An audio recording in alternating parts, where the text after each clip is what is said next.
Hello दोस्तों, welcome to all from my classes Dakshiya classes. आज हम पढ़ेंगे गांधी जी की नई तालीम।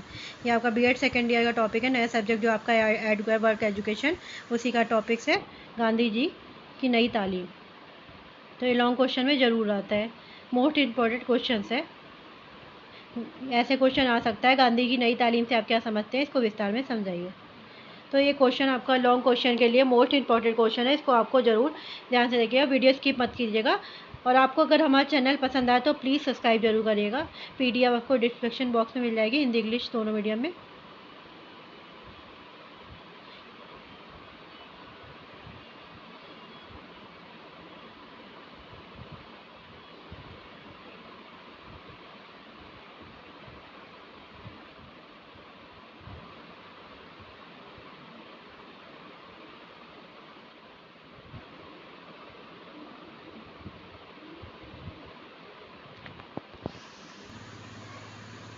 आप सभी जानते हैं गांधी जी को शिक्षा के लेके क्या विचार थे। गांधी जी ने हमेशा ही से चाहा था कि शिक्षा ऐसी हो कि बच्चे शुरुआत से ही किताबी ज्ञान के साथ साथ वो उनको प्रैक्टिकल भी मिले, ऐसी शिक्षा मिले कि वो आगे चलकर उनको कोई जॉब भी मिले, नौकरी भी मिले, नौकरी ना भी मिले वे भी तब तो वह किसी भी तरीके से अपनी जीविका उपार्जन कर सके, जीविका चला सके, अपनी अर्निंग कर सके।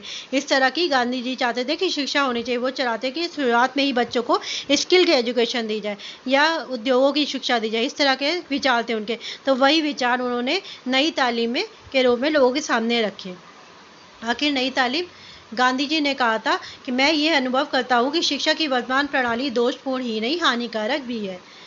उन्होंने कहा था कि जो उस समय जब गांधी जी ने नई तालीम दी थी तो उस समय जो शिक्षा की प्रणाली चल रही थी, पैटर्न चल रहा था, उन्होंने कहा था कि इसमें दोष तो है, इसमें डिमेरिट्स तो है ही, साथ ही साथ ये हानिकारक भी है। यानी कि इसको जल्दी से जल्दी बदलना चाहिए, इस पैटर्न को। अधिकांश लड़के अपने माता पिता के पैतृक व्यवसाय को त्याग देते हैं और बुरी आदतों को ग्रहण कर लेते हैं। वे जो कुछ भी सीखते हैं उस शिक्षा के अतिरिक्त कुछ भी कह सकते हैं।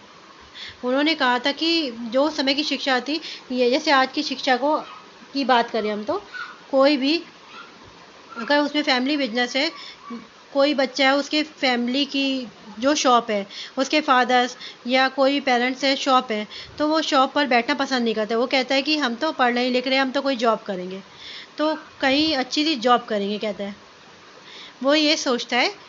तो ये एजुकेशन नहीं है। गांधी जी इसको बिल्कुल भी गलत मानते। वो मानते थे कि इससे बच्चे को गलत दिशा मिलती है। वो अपनी पैतृक जो व्यवसाय है, जो शॉप है या जो बिजनेस है या जो कार है, उनको तो त्याग देते हैं।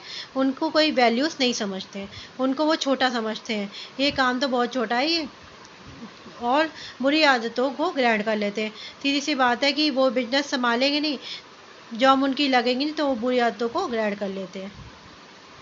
तो उन्होंने कहा था गांधी जी ने कि इसको हम शिक्षा के सिवाय कहते कुछ भी कह सकते हैं, लेकिन शिक्षा नहीं कह सकते। तो उन्होंने अपनी थॉट क्या दी थी, उन्होंने कहा था कि साक्षरता शिक्षा का अंत नहीं है और ना ही शुरुआत है। ये केवल ऐसे साधनों में से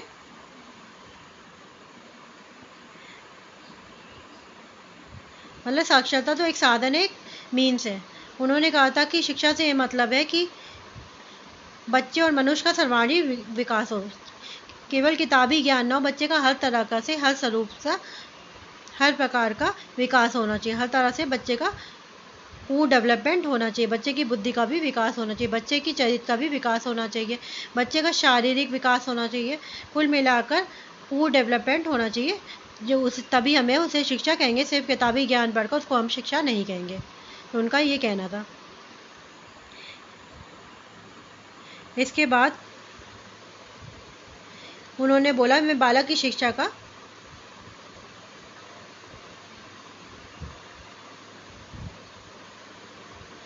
उन्होंने कहा, मैं बालक की शिक्षा का आरंभ उसे एक उपयोगी हस्तकला सीखकर करना चाहता हूँ। उसे योग्य बना देना चाहता हूँ कि शिक्षण के समय से ही उत्पादन करना शुरू कर दे। इससे हर विद्यालय आत्मनिर्भर बन जाएंगे। मतलब हैंडीक्राफ्ट को बच्चे को सिखा दिया जाए ताकि बच्चे के लिए आगे चलकर काम आ सके। ऐसा कोई स्किल दे दिया जाए बच्चे को एजुकेशन के रूप में, ताकि वो आगे चल के उसको स्कूल को अपने आप को डेवलप करके अपनी जीविका को उपार्जन कर सके। मतलब उनको कुछ ना कुछ स्किल दी जाए, हैंडीक्राफ्ट सिखाया जाए, कोई उद्योग से संबंधित शिक्षा है दी जाए, जैसे कि कारपेंटर, जैसे कि मिट्टी के बर्तन बनाना सिखा दिया जाए बच्चे को। तो ये जो चीज़ें हैं, मिट्टी के बर्तन बनाना या कढ़ाई सिखाना या बुनाई सिखाना, ये डिपेंड करती है कि बच्चे का इंटरेस्ट किस में है, किस एरिया में बच्चे का इंटरेस्ट है, बच्चे का इंटरेस्ट क्या है, बच्चे की एबिलिटी क्या है, उसके अकॉर्डिंग बच्चे को किसी ना किसी एक स्किल में डेवलप निपुण कर देना चाहिए, ताकि आगे चल के वो जॉब नहीं लगती तो वो भी अपना व्यवसाय से, अपनी किसी भी तरीक़े से जो आजीविका है उसको चला सके, सुखपूर्वक अपना जीवन व्यतीत कर सके। तो इसके बाद हम बात करेंगे इसके डेवलपमेंट ऑफ न्यू तालीम, जो बहुत ही ज़्यादा महत्वपूर्ण आपके लिए। नई तालीम का विकास किस प्रकार हुआ? डेवलपमेंट ऑफ नई तालीम,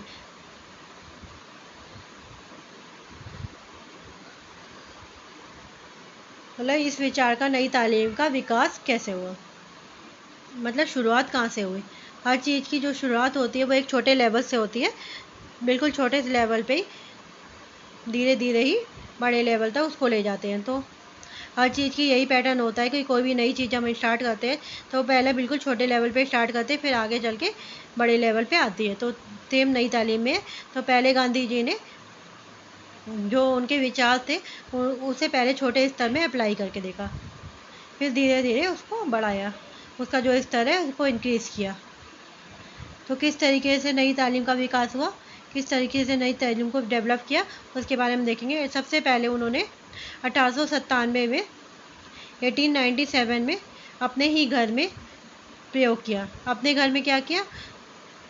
अपने घर के जो बच्चे थे उनको नॉर्मल शिक्षा न देकर उद्योग की शिक्षा दी।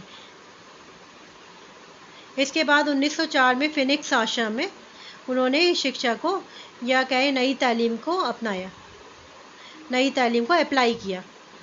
यहाँ पर सिर्फ हम ये देखेंगे कि किस जगह पे किस तरीके से अप्लाई किया गया। आगे इनके बारे में हम डिटेल से धीरे धीरे पढ़ेंगे।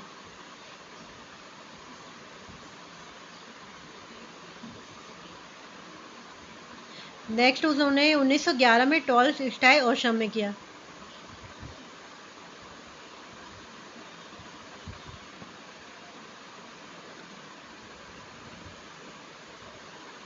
टॉलस्टॉय आश्रम में उन्होंने नई तालीम को अप्लाई किया।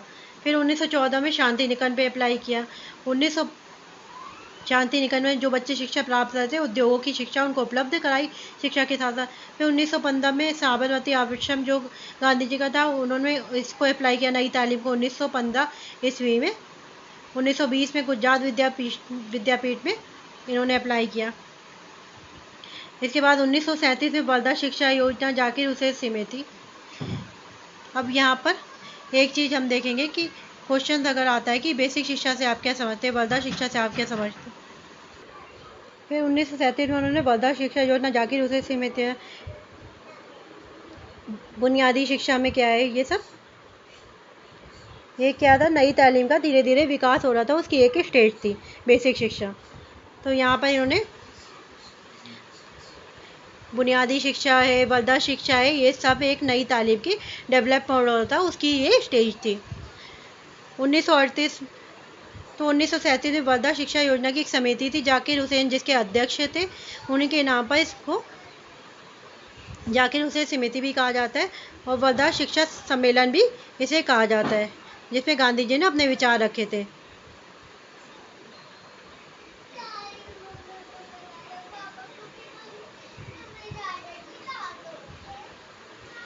उन्नीस में हरिपुरा कांग्रेस अधिवेशन खैर समिति हुई थी, उसमें नई तालीम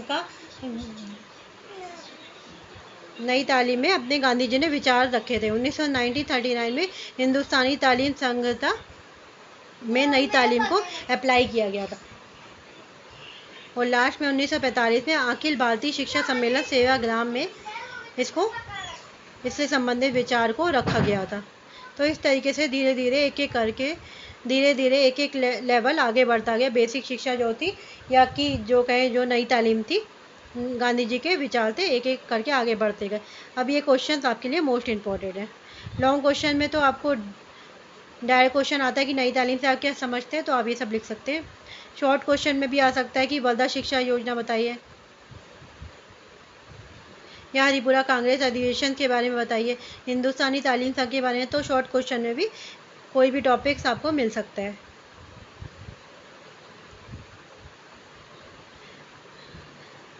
अगर आपको हमारी वीडियो पसंद आए तो प्लीज़ लाइक शेयर सब्सक्राइब जरूर करिएगा, ताकि हमें आने वाले वीडियो के लिए मोटिवेशन मिल सके। और आपको इसकी PDF डिस्क्रिप्शन बॉक्स में मिल जाएगी। Thanks for watching.